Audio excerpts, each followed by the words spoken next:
하나님 말씀 함께 읽겠습니다. 사도행전 15장 1절에서 5절까지 말씀입니다. 신약성경 212쪽에 있습니다.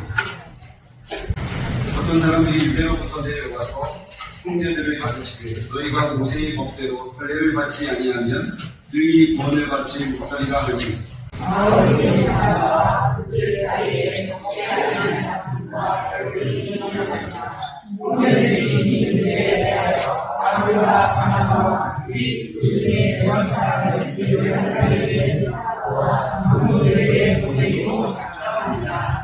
그들이 교회의 전송을 받고 베니게와 사마리아로 다니며 이방인들이 주께 돌아온 일을 말하여 형제들을 다 크게 기쁘게 하더라. 예루살렘에 있어 교회와 사도와 성도들에게 용서를 받고 하나님이 자기들과 함께 계셔 하나님 모든 일을 말하니 바리새파 중에 어떤 믿는 사람들이 일어나 말하되 이방인에게 할례를 하고 모세의 율법을 지키라 명하는 것이 마땅하다 하니라. 아멘. 오늘 말씀의 제목은 보이지 않는 담을 검사합니다. 이 말씀을 진행하면서 여러분 속에서 제 마음속에는 어떤 담이 있는지 한 번쯤 돌아보시는 시간을 가지고 그 담이 허물어지기를 바랍니다. 이스라엘 사람들, 요즘 말하면 유대인들은 자기들이 하나님의 나라를 소유했다고 생각했습니다. 자기들만 하나님 나라를 간다고 믿었습니다.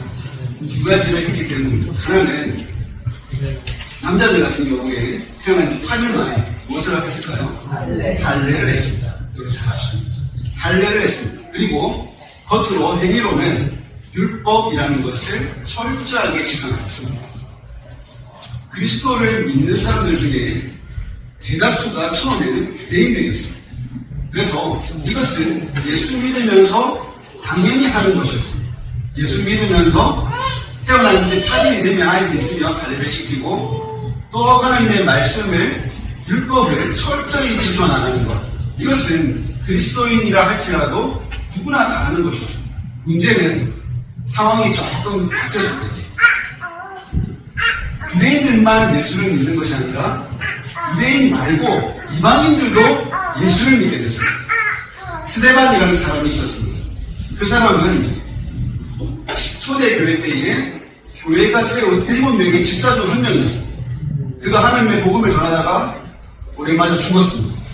그 이후로 사람들이 여기저기로 흩어져서 핍박을 받게 됐습니다. 핍박을 받을 때 그냥 갈 것이 아니라 복음 들고 이 지역에도 가고 저 지역에 가도 가고 하면서 복음이 막 퍼져나갔어요. 그 이후로 유대인만 예수를 믿는 것이 아니라 이방 사람들, 그들이 예수를 믿게 됐습니다. 예수를 믿는다는 것은 예수를 구주로 고백하는 것입니다. 유대인들은 자신을 구원할 사람을 세 글자로 이렇게 말했습니다. 메시아라고 했습니다. 메시아. 구원자라는 뜻이죠. 이것을 그 당시의 공용어였던 헬라어로서는 크리스토스라고 했습니다. 라틴어로는 크리스투스라고 했죠. 그래서 그때 당시에 헬라어로 예수님을 뭐라고 불렀냐면 예수스 크리스토스라고 했습니다. 예수 그리스도. 예수를 믿는 자, 그가 바로 그리스도인이죠. 수리아 안디옥에서부터 예수를 믿는 자를 그리스도인이라고 부르면서 저 사람들은 정말 예수를 믿는 사람이고 예수를 따르는 사람이다 라고 인정했습니다. 그런데 유대인만 그렇게 하는 것이 아니라 이방인들도 그렇게 하는 겁니다. 나도 예수를 그리스도라고 고백한다. 저 멀리 성 사람도 그렇게 고백하고 더 멀리 있는 아프리카 사람도 고백하니까 이게 뭔가 잘못된 것 같아요.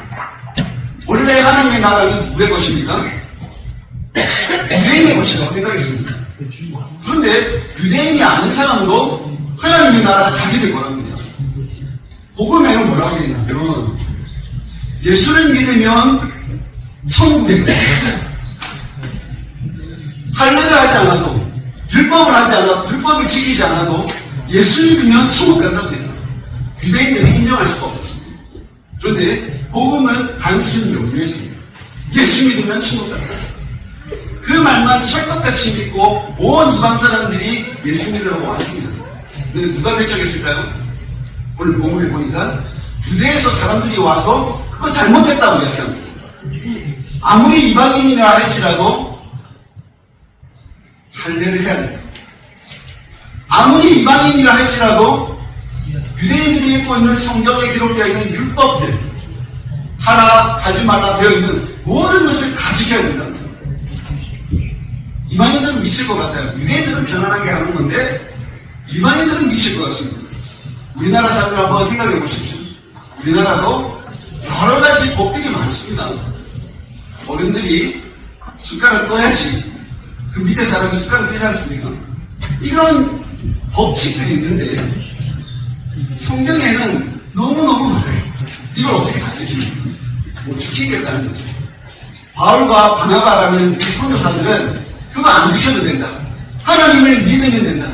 예수를 믿으면 천국 간다. 하나님의 나라가 당신들의 소유이다 라고 이야기했는데 유대에서 왔던 유대인들은 아니다. 유대인이라 할지라도 지킬 것은 다 지켜야 된다. 아니면 천국 못 간다. 당신을 그리스도인으로 받아들일 수 없다. 이렇게 감이 생겨버렸습니다. 당시에 수리아 안디옥에 있었던 그 교회는 이 문제는 크게 불거져서 해결할 수가 없다고 여겨서 5교회로 보입니다. 이스라엘 예루살렘에 있었던 교회로 이 인재의 사람들을 보내서 해결하게 합니다. 이 일행들은 먼저 베니게라는 곳을 갔습니다. 베니게는 어딜까요? 여러분 페니키아라는 나라 들어보셨습니까? 그 나라가 바로 베니게입니다. 두로와 시돈이라고 적혀져 있는 성경에 나오는 도시들이 바로 페니키아의 중심 도시입니다. 이 지역으로 갔어요. 가서 바울 일행들이 이야기합니다. 당신들처럼 우리들이 이 여러 지역을 섬겨러 가서 이방인들에게 복음을 전했더니 그들이 예수 믿더라. 그랬더니 베니게에 있는 사람들이 하나님께 찬송을 드리면서 기뻐합니다. 아, 그런 일들이 있습니다. 너무너무 잘했습니다. 그들도 그리스도인입니다. 그 다음 사마리아로 갔습니다. 사마리아는 어떤 지역일까요? 사마리아는 예수님 살아계셨을 때 지급당하던 그런 곳이었어요. 유대인들이 이 사마리아라는 지역을 가는 것이 너무 불경하다 생각해서 어떨 때는 우회해서 상종하지 않았습니다. 그런데 그 지역에 누가 가셨습니까? 예수님이 가셨어요. 예수님이 가서 수가성에 있었던 여인에게 이 산에서도 말고 저 산에서도 말고 하나님께 예배할 때가 오나니 그때 영과 진리로 너희들은 예배해야 된다. 이렇게 가르치셨어요. 그리고 나중에 7 집사 중에 한 명이었던 빌립이라는 사람이 그곳에 가서 복음을 전했어요. 그 이후로 사마리아에도 교회가 생깁니다. 그 교회에 가서 바울과 바나바 선생님이 또 복음 전했던 소식을 전하니까 이 사람들도 기뻐합니다. 하나님께 영광이요. 이방인도 이제 그리스도인이 되었습니다. 너무너무 기쁩니다. 이렇게 이야기했습니다. 그러다가 그들이 마지막으로 심판받아야 되는, 재판받아야 되는 예루살렘으로 갔습니다. 동일하게 바울과 바나바가 선교 소식을 전했어요. 거기에는 누가 있는 곳이죠? 유대인이 있는 곳입니다. 그 중에서 엄격하기로 소문난 바리새파 사람들이 반기를 들었습니다. 이방인들도 할례를 받아야 됩니다. 이방인들도 율법을 지켜야 됩니다. 손가락질하는 거예요. 여러분에게 물어보겠습니다. 하나님의 나라는 할례와 율법을 지켜야 갈 수 있는 곳입니까? 아니면 예수만 믿어도 갈 수 있는 곳입니까? 예, 그렇습니다. 예수 믿으면 율법을 지키지 않더라도, 할례하지 않더라도 하나님의 나라에 갈 수 있습니다. 그것이 복음입니다. 그런데 유대인들이 받아들이지 않았습니다. 오늘날 이런 일들이 너무너무 많습니다. 교회가 하나 되지 못하고 요즘에 너무 많이 나눠져 있습니다. 이파 저파 이쪽 교회 저쪽 교회 연합되지 못하고 자기들이 지키고 있는 그 어떠한 선에서 거리를 유지하고 있는 사람들과 대화하는 것도 불안해요. 우리 교회 사람 아닌데, 당신 우리 교회 사람 아니잖아. 우리 교회 궁금하지 않잖아. 우리 교회 양식대로 예배하지 않잖아. 당신은 사도신경 배울 때 새로운 버전으로 하잖아. 당신은 옛날 버전으로 하잖아. 이런 것 가지고 싸우는. 마치 바울과 바나바가 복음만 된다고 이야기했을 때 유대인들이 할례와 율법을 지켜야 된다고 반기를 들면서 벽을 세웠던 것처럼 교회들이 그렇게 싸우고 있습니다. 어느 날 저와 최 목사님이 어떤 곳을 갔다가 이런저런 이야기를 나눴어요. 우리 같이 예배드리는 거죠. 했습니다. 한 번에 정말 좋습니다. 한 번에 정말 좋습니다. 사실 우리 교회랑 연합하는 이야기 아니었고 다른 교회랑 같이 금요철야 예배를 어떻게 하면 드릴까 이런 이야기가 오고 갔습니다.